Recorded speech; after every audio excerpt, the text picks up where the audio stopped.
그날은 저의 삼견 내날이었습니다. 3년간 만나온 남자친구에게 프로포즈를 받고 정식으로 양가 집안이 모이는 자리였죠. 3년간 지내면서 종종 선물과 안부 전화를 드리기는 했지만 직접 시어머니를 뵙는 건 저도 그날이 처음이었어요. 하지만 분명 저희 결혼을 허락하고 축하해 주셨다고 해서 걱정이 없었는데 직접 만나 뵙게 된 예비 시어머니는 제 예상과는 많이 달랐습니다. 둘이 정말로 결혼하게 될 줄은 몰랐는데 그게 무슨, 아니, 우리 민석이가 워낙 까다로운 아이라서 누구를 쉽게 마음에 들어하고 그러는 법이 없었거든. 이래서는 결혼이나 하려나 싶었는데 우리 민석이가 현경인 네가 퍽이나 마음에 들었나 보다. 왠지 뼈가 있는 듯한 예비 시어머니의 말씀을 저는 그저 웃어 보일 수밖에 없었습니다. 예비 시어머니는 저를 바라보며 우아한 미소를 지었지만 그 눈빛은 저를 재단하는 듯 날카롭게 느껴졌습니다. 잘못한 것도 없는데 괜히 예비 시댁이라고 눈치가 보이는 건지 저는 괜히 심장이 쪼그라드는 것 같았죠. 그동안 남자친구가 자기 집안에 대해 얘기한 것도 많았고요. 예비 시어머니는 동문학과 교수였고 신호 있는 독일 대사관에서 근무하는 외교관이었습니다. 남자친구도 어릴 적 독일에서 나고 자란 소위 말하는 명문 집안이었습니다. 그래서인지 예비 시댁께서는 자부심이 아주 대단한 듯 했어요. 우리 애들을 어릴 적부터 독일을 섞여와서 애들이 사고방식에 무쳐 뛰어나요. 평범한 한국 사람들이랑은 좀 다르다고 할까요? 뭐 교양이나 70부터 예의 범절까지 뭐 하나 빼놓을 게 없죠. 엄마가 교수시니까 저희도 뒤처지지 않으려고 노력하는 거죠. 저도 그래서 외교관이 되기로 한 거예요.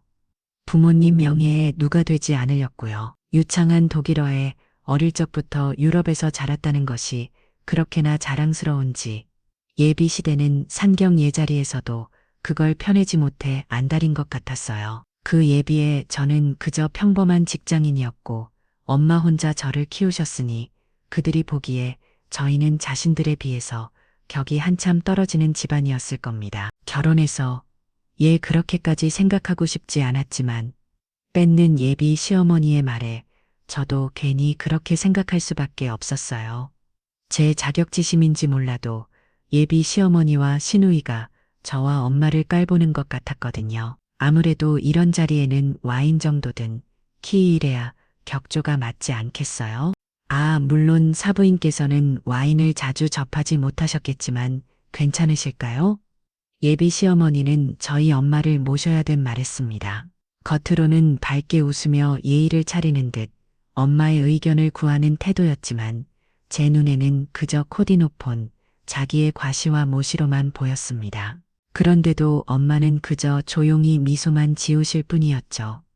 저는 속이 불거거렸지만 상경예 분위기를 망치고 싶지 않아 꼭 참을 수밖에 없었습니다.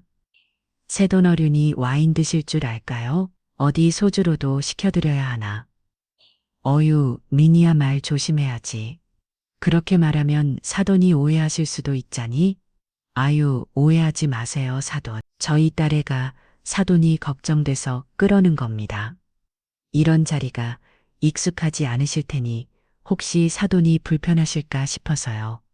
걱정을 해주신다는 이 감사지만 저도 괜찮습니다. 어머, 그럼 와인을 좀 시켜도 될까요?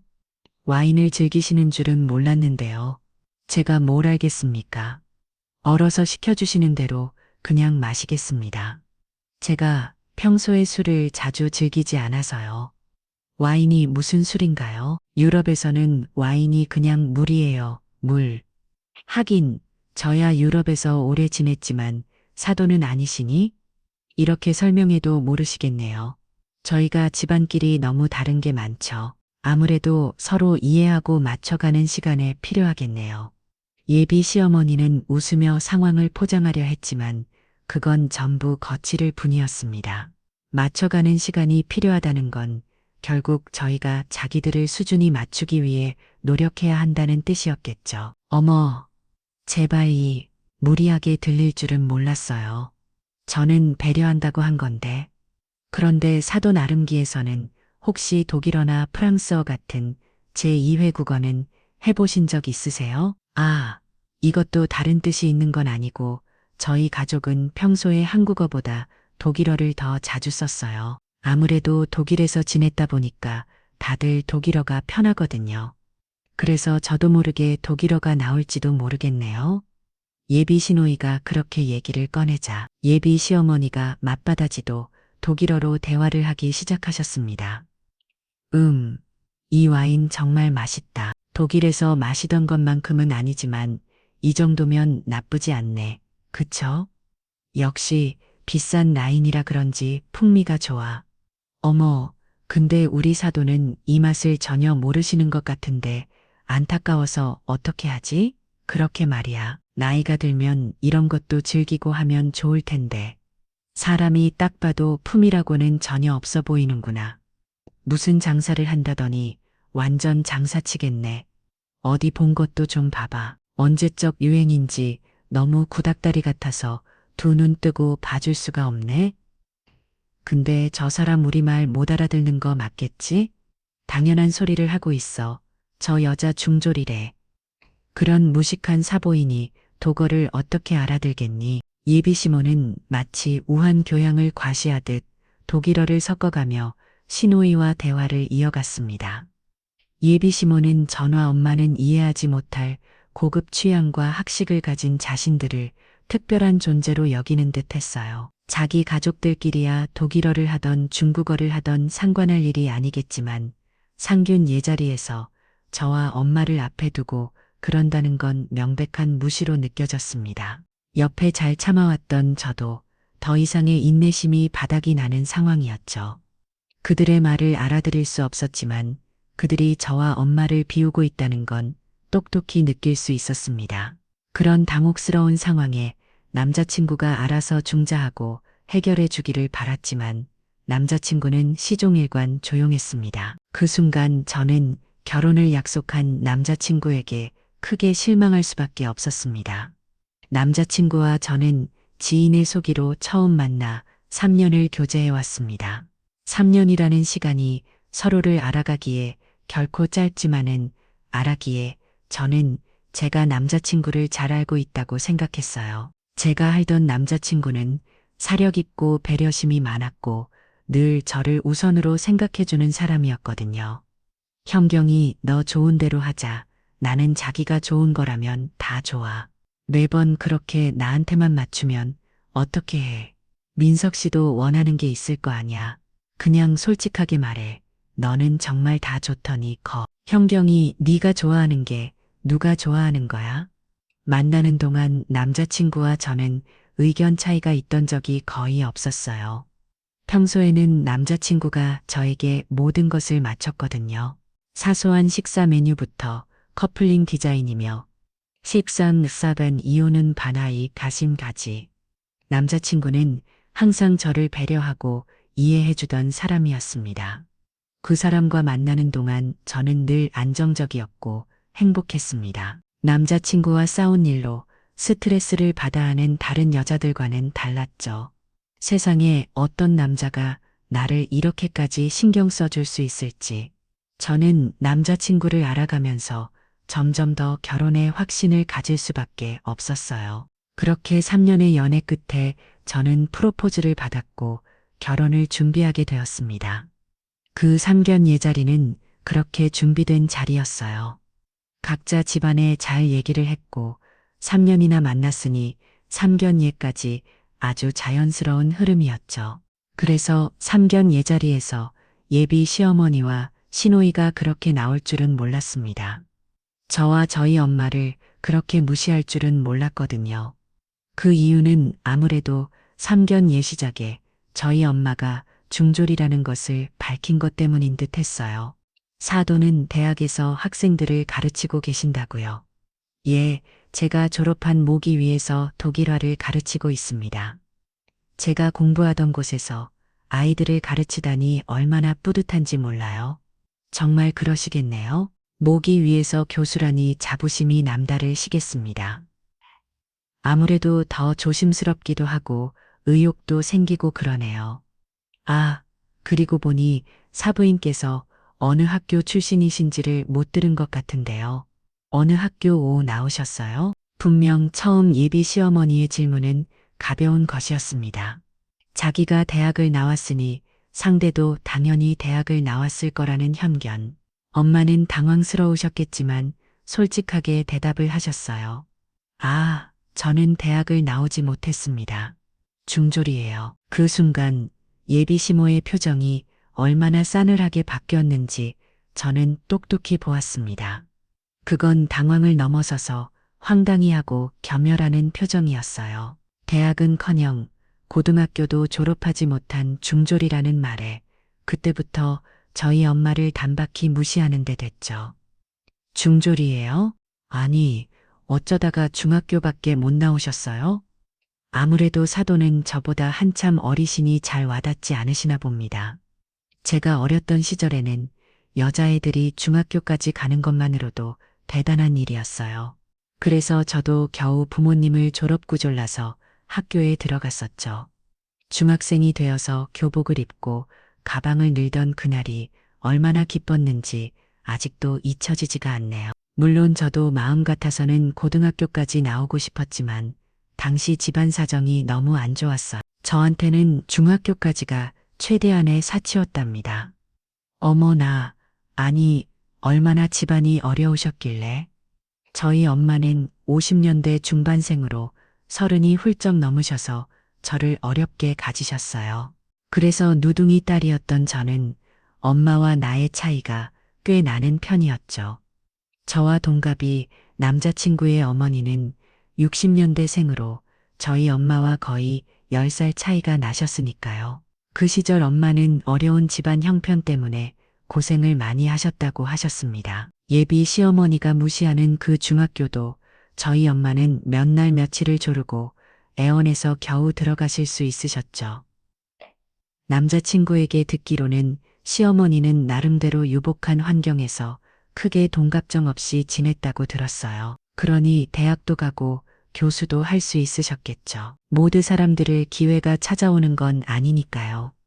저도 많이 아쉬웠지만 이제는 개의치 않습니다.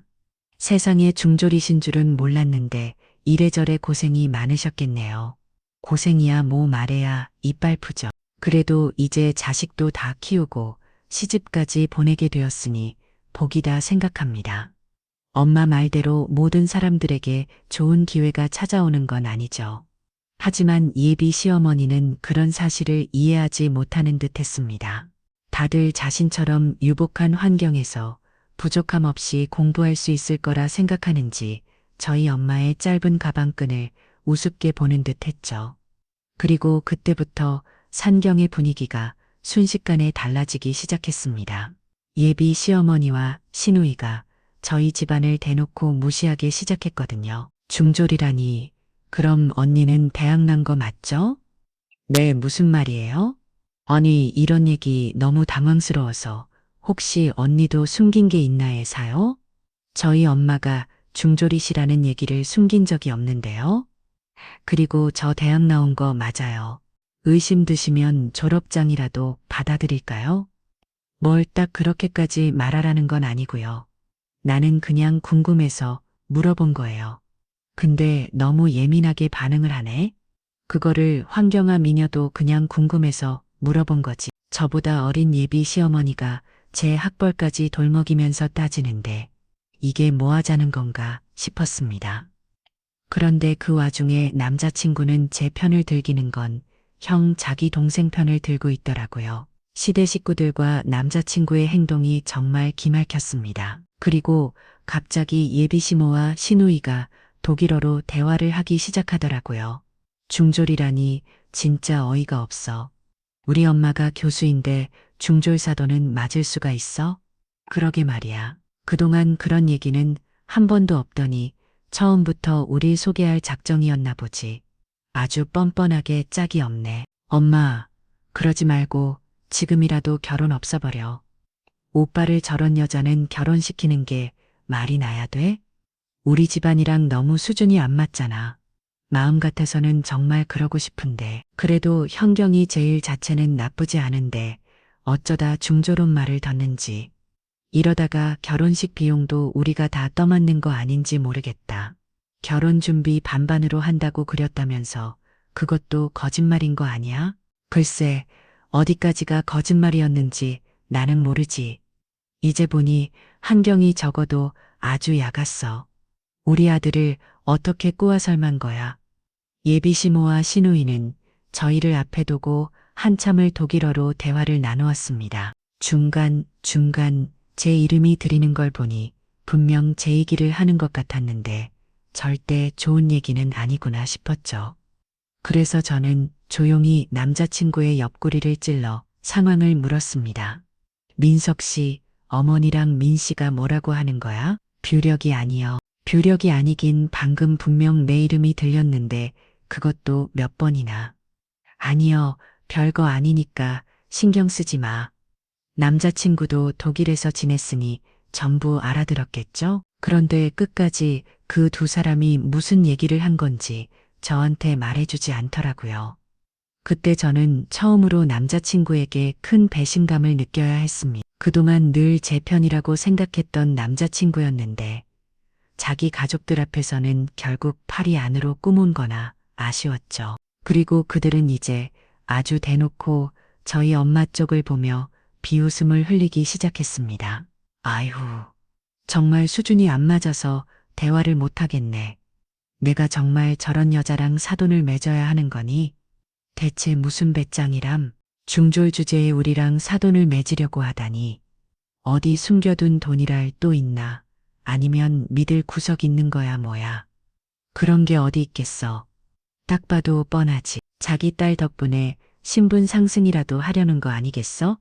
교수사도 내 대기업 다니는 사기까지. 결혼시키면 곧 받은 게 빨대꼽 오보려고 될걸? 정말 그러는 거 아닌가 모르겠다. 하여간에 민석의 저놈은 모질지를 못해서 어디서 저런 여자를 데려왔나 몰라. 근데 저 여자 우리말 못 알아듣는 거 맞겠지? 당연한 소리를 하고 있어. 저 여자 중졸이라잖아. 그런 무식한 사부인이 독어를 어떻게 알아들겠니? 독일어를 떠들어 되는 예비 시모와 시노이를 보니 저도 속이 뒤했습니다. 이것들이 사람을 어디까지 무시하려고 이러나 싶었어요. 결국 참다 못한 제가 한마디 했죠. 어머니, 하실 말씀이 있으시면 제대로 해주세요. 다 같이 있는 자리에서 두 분이서 독일어로만 대화하시는 건 예의가 아니신 것 같습니다. 어머, 우리가 지금 계속 독일어를 얘기했니? 미안하구나. 그러게, 우리 길에는 아무래도 독일어가 더 편해서. 미안해요, 언니. 근데 별말은 아니었어요? 그럼 무슨 얘기를 나누셨는지 여쭤봐도 될까요? 네, 아니, 별거 아니에요. 별거 아니면 얘기해 주세요. 저도 궁금해서 그러는데, 아니, 그냥 앞으로 두 사람의 결혼 생활이 좀 걱정이 되어서 말이죠. 사실 저는 며느들 사람이 좀 더 배경이 좋은 사람이었으면 했었거든요. 잘 안 같을지 모르겠지만 제가 우리 민석이를 너무 열심히 키웠어요. 독일에서부터 지금까지 자식들 교육에 그렇게 공을 들였는데 그렇다 보니 나도 좀 욕심이 좀 생기는 거죠. 사부인 뜻 이해하시죠? 아무리 아무분 그러시겠죠. 귀하게 키우스러 욕심이 생기는 법이니까요. 그래요. 그래서 아무래도 배우자도 그에 걸맞은 수준이어야 한다고 생각했거든요. 그래도 우리 민석이가 현경이를 많이 좋아한다고 하니 저희가 넓은 마음으로 이해해야겠지요? 그러니까 현경이 너도 앞으로는 우리 집안엔 누가 되지 않도록 끊임없이 배우고 노력해야 할 거야. 내 말 알아듣지? 예비 시모의 말에 저는 어리 빠지는 기분이었습니다. 대놓고 나를 못마땅하다고 하는 꼴이라니. 이게 무슨 무려인가 싶더라고요. 우리 집안엔 누가 되지 않도록이라니. 저는 제 존재 자체가 누가 된다는 말에 온몸에 피가 식는 것 같았습니다. 하지만 남자친구는 여전히 아무 말도 하지 않았습니다. 그는 저를 보호하려는 어떤 노력도 하지 않았고 자기 엄마의 말에 동의하는 늦지 못할 뿐이었죠. 그래서 저는 더 이상 참을 수가 없었어요. 그런데 바로 그때 엄마의 휴대폰이 울리기 시작했습니다. 어머, 전화가 오늘 여사부인? 중요한 전화인가요? 그렇다면 받으셔도 되는데, 그래도 될까요? 사실 일 때문에 걸려온 전화서요. 받지 않으면 곤란한 참이었는데 이해해 주시니 감사합니다.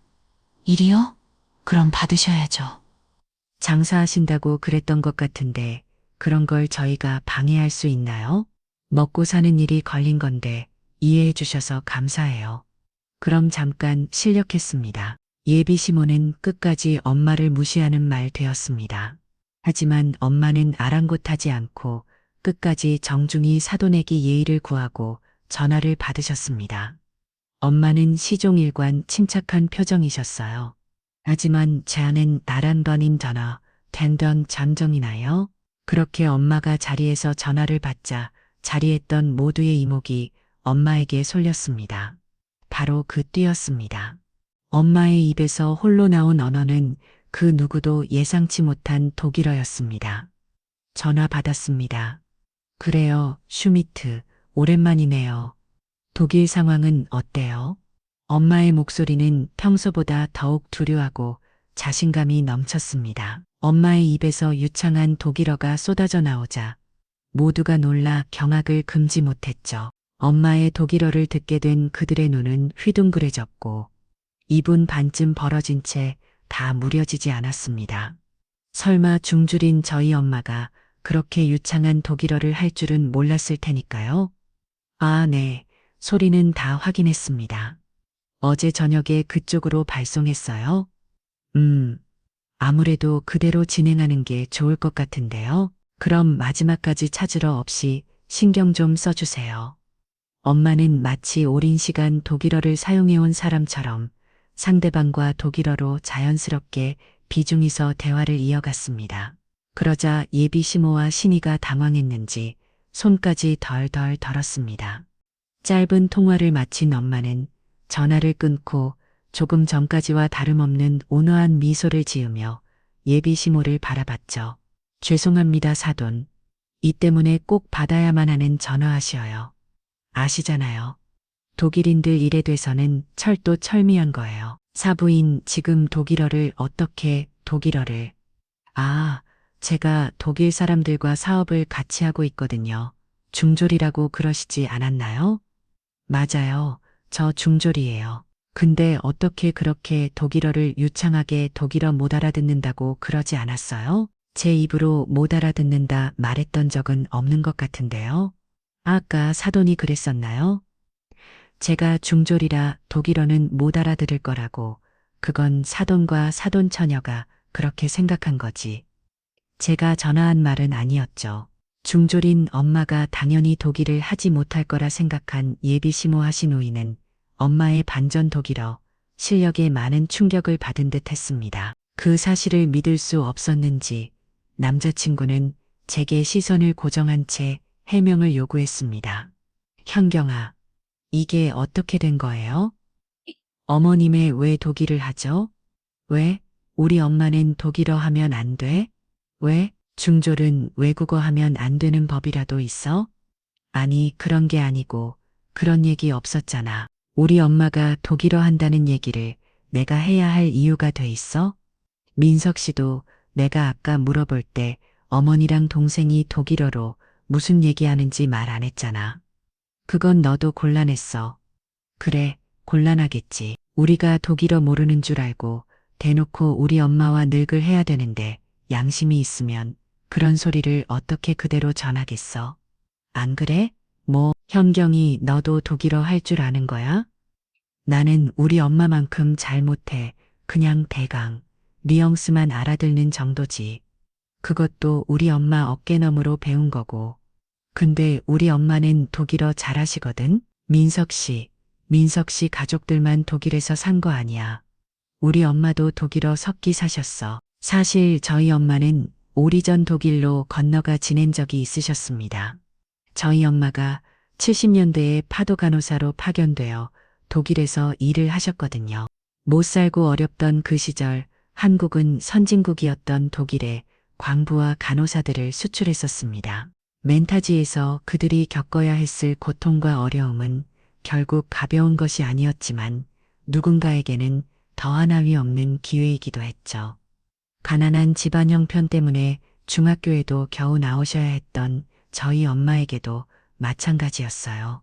엄마는 더 큰 꿈을 품고 독일로 향하셨고 거기서 간호사로 10년을 넘게 일하셨습니다. 그 덕분에 엄마는 식구들에게 큰 힘이 되실 수 있으셨어요. 그렇게 한 집안을 일으킨 엄마는 한국에 돌아와 결혼한 후에 독일에서 얻은 경험과 정보들로 사업을 시작하셨고 그 후로 지금까지 한국과 독일을 오가며 사업을 꾸려오셨습니다. 이후 엄마는 수백억 자산가가 되었지만 여전히 겸손을 잃지 않으셨습니다. 저 역시 그런 겸손한 사람으로 키워내셨죠. 그래서 저도 엄마의 도움을 바라지 않고 저희 힘으로 대학을 가고 직장 생활을 하며 제 인생을 꾸려가고 있었습니다. 그러던 중에 비슷한 남자친구를 만나서 결혼까지 생각했고요. 그런데 설마 그런 저의 선택이 이런 일로 이어질 줄을 몰랐습니다. 예비 시대기에서는 저희 엄마가 중졸이라는 이유로 섣불린 무시를 해왔습니다. 믿었던 남자친구마저 자기 가족들의 행동에 동조했고요. 저는 그것에 너무나 큰 배신감을 느꼈어요. 중학교 만나오신 분이 어떻게 독일어를, 사실 제가 파도 간호사 출신입니다. 19살 나의 독일로 넘어가서 10년 넘게 일을 하다가 지금은 독일을 오가며 사업을 하고 있습니다. 사업을 하신다고요? 예, 사업 규모가 꽤 되죠. 자랑하는 게 최성미에 맞지는 않지만 돈은 이미 벌어둘 만큼 벌었고 가진 게 많아서 그런지 굳이 되지 못해 진주 목걸이를 할 만큼 아쉽진 않네요. 다 들으셨네요. 듣고 싶지 않아도 저도 독일어가 워낙 익숙하다 보니 자연스럽게 들리다군요. 그래서 독일어를 그렇게 아니, 그럼 진짜 얘기를 하시지? 저희는 그것도 모르고요.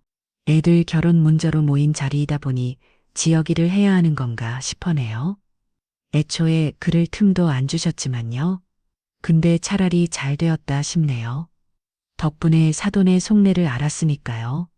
설마 그럼 다 알아듣고도 모른 척 하신 거예요? 저는 일부러 들으라고 그러시는 줄 알았는데요. 사람이 뻔히야 페이온데도 지역일을 하시길래 좀 놀라기는 했네요. 아무려 제게 독일 말을 못 알아들었어도 무슨 무리인지 학교에서 학생들 가르친다는 교수님이 남의 뒷담으로 좋아하실 줄은 몰랐습니다. 사돈 처녀도 마찬가지고요. 외교관으로서 통역님도 많이 할 텐데 사람이 말을 못 알아들으면 대놓고 무시하나요? 둘 다 아실만한 사람들이 참 대단들 하시네요. 아니, 저희는 그냥 답답한 마음에 죄송합니다. 사부인.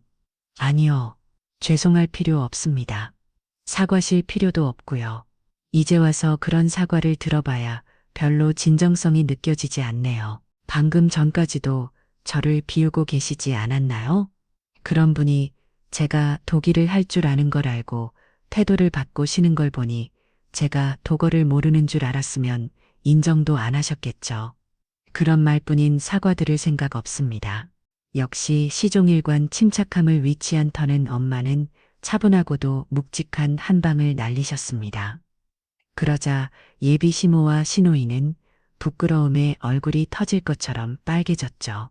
두 사람은 주구먹이라도 있으면 들어가고 싶은 표정으로 제대로 엄마의 얼굴도 쳐다보지 못했습니다. 방금 전까지 저희 모녀를 무시하며 그땐 얼굴은 온데간데 없었죠.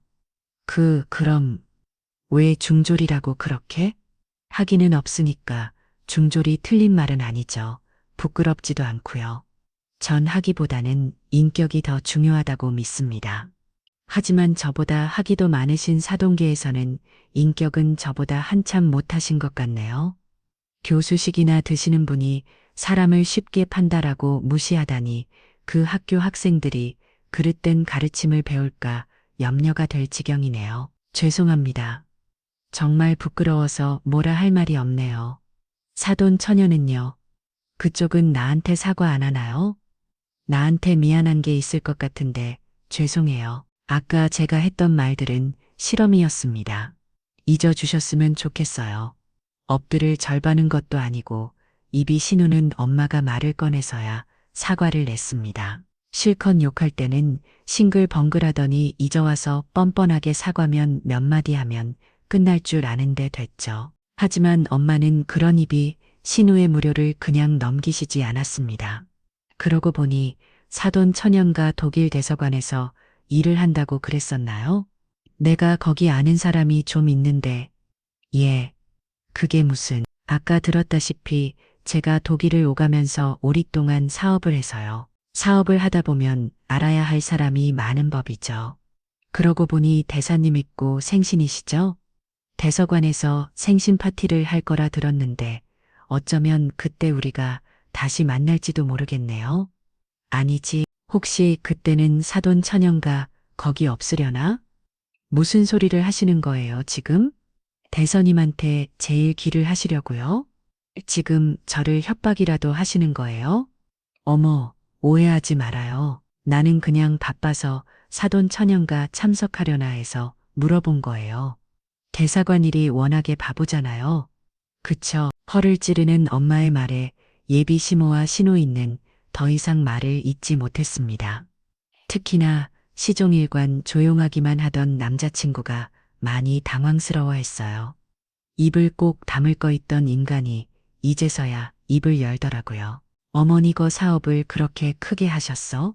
그렇게 대단한 분이셨는데 왜 말을 안 했어? 저기요? 그걸 내가 왜 말해야 하는데? 아니, 그래도 장모님이 신뢰도 나도 알아야지. 나는 그동안 현경이 네가 호르몬님 밑에서 어렵게 사는 줄 알고 내가 검사하게 사니까 가난한 줄 알았다는 거야? 그래서 뭐, 그렇다고 내가 민석 씨한테 손 벌린 적 있어. 그건 아니지만 나는 민석 씨랑 결혼하려고 하는 거지. 민석 씨 엄마나 다른 가족 스펙 보고 결혼하는 거 아니야? 나는 그런 게 안 중요했는데 민석 씨는 중요한가 봐. 아니, 그래도 이런 건 미리 얘기를 해줬어야지. 왜, 우리 엄마가 돈 좀 있다고 하니까 달리 보인다는 건가? 그래봐야 우리 엄마는 똑같아. 중졸에 혼자 나를 키운 대단한 어머니. 아까와 다른 거 없는 우리 엄마인데 뭐가 문제야? 그게 아무튼 내가 잘못했어. 분위기가 좀 그렇게 됐는데 다시 상견이 진행할까? 아니, 그럴 필요 없을 것 같은데? 상견이 있는 여기서 파토야. 우리 결혼 안 할 거니까. 뭐? 그게 무슨 소리야? 무슨 소리긴 눈치도 없어? 우리 이제 끝이라고. 나는 민석 씨랑 결혼 못 해. 아니, 안 해. 제가 그 자리에서 파혼은 선언하자. 남자친구와 그의 가족들은 깜짝 놀랐습니다. 그럼 설마 제가 그런 모욕을 듣고도 결혼을 진행할 줄 알았던 걸까요? 감히 엄마를 무시한 그 사람들을 저는 쉽게 용서할 수가 없었습니다. 전화 잘 키우려 가진 고생을 하신 우리 엄마를, 엄마의 자존심을 저는 꼭 지켜야만 했어요. 기대가 그런 천박한 본색을 가진 사람들과 가족이 되고 싶은 마음도 추워도 없었고요. 그동안에 민석 씨가 좋은 사람인 줄 알았어. 늘 내 편 들어주고 내 생각해줬으니까. 근데 오늘의 성이 알았어. 당신이 얼마나 얄팍한 사람인지. 누가 봐도 무리한 자기 가족들을 말리지도 못하는 남자랑은 결혼 못해. 뭐? 그런 게 어디 있어. 아니, 내가 잘못했다고 하잖아. 사과하는데 왜 그래? 이제 와서 사과하면 끝이야. 됐어. 나는 우리 엄마 챙길 테니까. 민석 씨도 민석 씨 가족 챙겨. 그래, 잘 생각했다. 현경아, 엄마도 이 결혼 반대야. 네가 뭐 모자는 게 있는 것도 아니고 뭐하러 마음도 안 되는 남자랑 결혼하니? 겨우 대기업의 교수 집안? 엄마는 그런 거 다 필요 없다. 돈이 안 내겨주면 그만이고 학벌이야. 돈으로 뜨면 그만인 거지. 현경이 너는 더 좋은 남편 만날 거야. 엄마까지 저의 파혼을 찬성하고 나서자 예비 시모의 표정이 사색이되기 시작했습니다. 분명 아까까지는 제가 자기 집안에 어울리지 않는다는 이 배경이 아쉽다는 이야며 타박을 하더니 잊어서 갑자기 제가 아신 모양이었습니다. 우리 엄마가 돈 많은 사업가인 걸 알고 탐이 났던 거겠죠. 저는 그런 얄팍한 시모가 너무 웃어 보였습니다. 예? 아니, 사부인 파혼이라뇨. 왜 그러세요? 진정하시고 저의 얘기를 더 나눠보죠. 얘기는 무슨 얘기를 더 합니까? 뭐 내 앞에서 이제는 불어라도 떠들어 드렸고요. 그렇게 해보던가요? 나 불어도 꽤 하거든요. 그런 뜻이 아니라 아이고 제가 다 잘못했습니다. 제가 너무 잘못했어요. 저희가 큰 실수를 했습니다. 부디 노여움을 푸세요. 이게 쉽게 풀어질 감정일까요? 그쪽에 우리를 어떻게 생각하는지 내 귀를 다 들어보렸는데 이걸 어떻게 해결할 수 있을까요? 제가 용서를 하더라도 제 딸은 두고두고 기억할 겁니다. 저는 행복해도 모자를 제 딸이 결혼 생활을 그런 감정 소모로 망치는 걸 보고 싶지 않네요. 어머니 제발요. 저 현경이랑 못 헤어집니다. 지금 현경이한테 얼마나 진심인지 어머니도 잘 아시잖아요. 내가 자네를 잘 알지 못하지만 그동안 현경이한테 듣기로는 희생적이고 세심한 사람이라 들었었는데 근데 오늘 꼴을 보니 전혀 그런 사람이 아니구만. 내 딸 앞에서. 지난 세월 얼마나 가식을 떨어졌는지 모르겠지만 자네처럼 산에 닦지 못한 남자는 내 사위감으로 절대 못 들이네. 자기 아들도의 사람을 지키지도 못하는 사람이 무슨 자격으로 그런 소리를 하나? 어머니, 제가 오늘 무슨 잘못을 했는지 저도 잘 압니다. 제가 얼마나 비겁해졌는지도요. 근데 저도 아직 잘 몰라서 그래요. 현경이도 결혼이 처음이지만 저도 처음이잖아요. 앞으로 노력할게요. 이제부터는 정말 현경이 위하고 어머니 챙길 겁니다. 절대로 오늘처럼 안 해요. 남자친구는 진심처럼 애원하며 저와 엄마의 마음을 돌려보려 있었습니다. 하지만 저도 엄마도 그의 진심이 와닿지 않더라고요. 방금 전까지 그런 실망스러운 꼴을 보였는데 말 한마디로 어떻게 잃어버린 신뢰가 돌아올 수 있겠어요. 사실 저도 결혼까지 약속했던 남자와 이렇게 허무하기 끝이 날 줄은 몰랐어요. 하지만 결혼은 무엇보다 신중해야 할 일이 없고 저는 그런 믿음이 없는 남자와 결혼 생활을 할 자신이 없었습니다. 학벌이니 거칠에만 보고 사람을 판단하는 시험은 이도 마찬가지였죠. 이제 와서 그런 말 해봐야 소용없어. 나는 더 이상 민석실 믿을 수가 없고 민석실 가족을 이해할 수 없어. 그럼 편입한 사고를 가진 사람을 15분이므로 존경할 수 없을 것 같아. 그래, 사람이 쉽게 변하는 것도 아니고 말이야. 이 짧은 일로 사돈들 사람이 어떤 사람인지 알았으니 더 할 말은 없을 것 같네요. 저희의 인연은 여기까지인 걸로 해야겠습니다. 아니, 저기 사보인, 정말 그렇게 하셔야겠습니까? 저희가 진심으로 사과를 드리자습니까?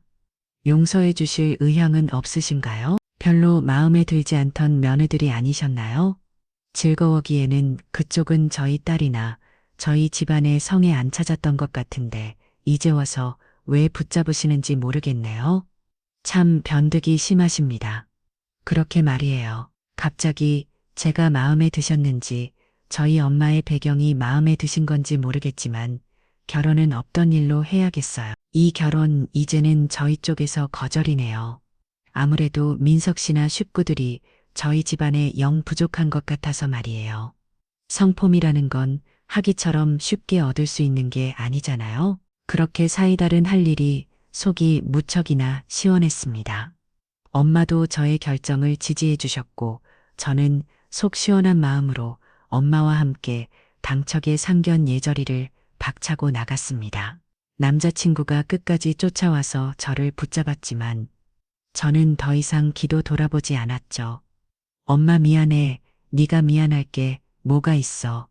네 젊어도 아닌데 내가 사람 보는 눈이 없었나 봐. 분명 괜찮은 사람인 줄 알았는데 그렇게까지 엄마랑 나를 실망시킬 줄 몰랐어. 많이 배운 사람들이라고 그래서 성품까지 좋을 거라 착각했나 봐. 아니야. 오히려 덕분이라 생각해야지. 결혼식장 들어갈 때까지 숨기고 있었으면 어쩔 뻔했대. 식장 들어가기 전에 그런 본색을 알아서 차라리 다행이야. 그래도 엄마는 현경이 네가 상처받지 않았으면 좋겠어. 절대로 네가 잘못된 게 아니야. 그냥 운이 나빠던 거지. 우리 현경이는 나중에라도 꼭 좋은 사람 만날 거야. 사실 나 결혼 안 해도 괜찮을 것 같아. 나이 먹으니까 막연히 결혼해야지 생각하기는 했는데 지금은 별로 미련도 안 생기네. 기다리다가 좋은 사람이 생기면 몰라도 별로 안 달래지 않으려고. 만약 또 결혼을 하게 된다면 그때는 꼭 엄마랑 나를 인정해주는 사람을 만날 거야. 그래, 한번 실패했다고 끝이 아니야. 시련도 경험이 되고 걸음이 되는 거니까. 상처받지 말고 꿋꿋이 버티면 돼. 엄마는 파혼한 저의 마음을 달래주시며 응원해 주셨습니다. 솔직히 결혼까지 생각했던 남자와 파혼하는 게 속 편한 일은 아니었지만 인생이 망할 일도 아니라고 생각해요. 제 인연이 아니었던 거지. 그게 제 잘못은 아니니까요. 그래서 저는 마음 편히 다음 인연을 기다리기로 했습니다.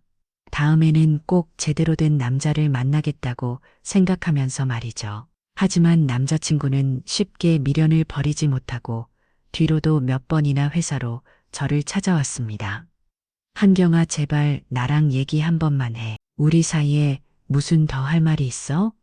이미 파혼하고 볼장 답은 사이 아닌가? 한경아, 나는 너랑 이렇게 헤어질 수 없어. 우리 결혼까지 약속한 사이잖아. 잠깐 사소한 오해가 있었지만 이런 위기도 잘 극복해 나갈 수 있을 거야. 그러니까 제발 내 얘기 좀 들어줘.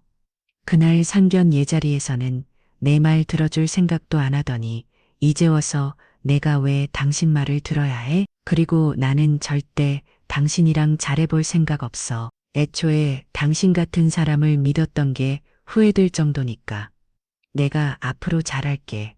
다시는 그런 일 없을 거야. 그리고 우리 엄마도 많이 힘들어하고 계셔. 당신 때문에 다시 갓길 망친다고 속상해서 술만 드신다고. 내 동생도 마찬가지야. 혹시라도 어머니가 대사관에 무슨 얘기라도 하실까 싶은지 걱정돼서 잠도 제대로 못 잠들. 우리 가족 지금 싹 다 엉망이야. 파혼한 이후 전 남자친구는 제대로 지내지 못했다고 했습니다. 대단한 사도는 놓친 아쉬움 때문인지 예비 시모는 속상함에 술을 퍼마시고 그 싸가지 없던 예비 신우는 괜히 저희 엄마에게 믿고요. 회사에서 불이익기라도 당할까봐 전전긍긍한다고 하더라고요. 그러게 왜 사람을 못 알아보고 그런 짓을 했는지 참 미련하다 싶었습니다. 하지만 저는 남자친구가 100번 애원해봐야 마음을 받아줄 생각이 없었어요. 현경이 너나 사랑하지 않았던 거야? 그게 아니고서 어떻게 이렇게 쉽게 포기할 수가 있어. 우리 결혼까지 약속한 사이잖아. 민석 씨가 뭐라고 빌려도 용서할 생각 없어. 그날 내가 보고 겪은 모욕은 절대 가벼운 게 아니니까. 반대로 민석 씨라면 자격말을 그렇게 무시한 사람들이랑 가족이 될 수 있을 것 같아? 나는 그렇게 못하겠는데? 그러니까 후회는 혼자 하도록 해. 우리는 다시는 볼 일도 없으니까. 제발 현경아. 귀찮고 지겨우니까 다시는 찾아오지 마. 한 번만 더 찾아오면 그때는 스토킹으로 고소할 거야. 스토킹이라미? 아니, 남자친구가 여자친구 만나러 온 게 어떻게 스토킹이야? 정신 차려. 나는 더 이상 당신 여자친구 아니야. 우리는 파혼했어. 그리고 전화 한 통이면 우리 엄마 변호사템이 당장이라도 달려올 텐데 괜찮겠어? 그때는 그냥 파혼이 아니라 아예 회사국 길이고 고개 못 들고 다닐 텐데. 다행히 제 협박이 통한 건지 그 뒤로 전 남자친구가 저를 찾아오는 일은 없었습니다. 하지만 그의 소식은 종종 지인들을 통해 들려오게 되었죠. 하지만 듣게 된 소식은 그리 좋은 얘기들은 아니었습니다. 엄마 민석 씨 어머니 말이야? 왜? 그 여자가 또 너를 괴롭히더니? 아니, 그런 게 아니라 내가 얘기를 들었는데 그 사람 결국 학교에서 쫓겨났다고 하더라고. 학생들한테 갑질을 하고 연구비까지 받아서 일이 커졌었나 봐. 헤. 어머, 그게 무슨 소리야. 하다 학생들한테 그렇게 했다고? 정말 대단도 하다. 그러게. 그러고 보면 원래 그런 사람이었나 봐. 우리 앞에서는 정신 차릴 거라 그러더니 결국 그렇게 됐네. 그러게 사람이 쉽게 변하지 않는다고 해 잤니. 그릇 놓고 말은 잘하지. 그것도 모르고 네가 그런 집에 시집 갔으면 어쩔 뻔했어.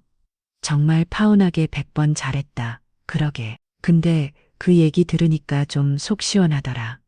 자기 교수라고 엄마 무시할 때 너무 얄미웠는데 말이야. 그러고 보니까 엄마도 그 집 딸 얘기를 들었어. 민속 씨 동생?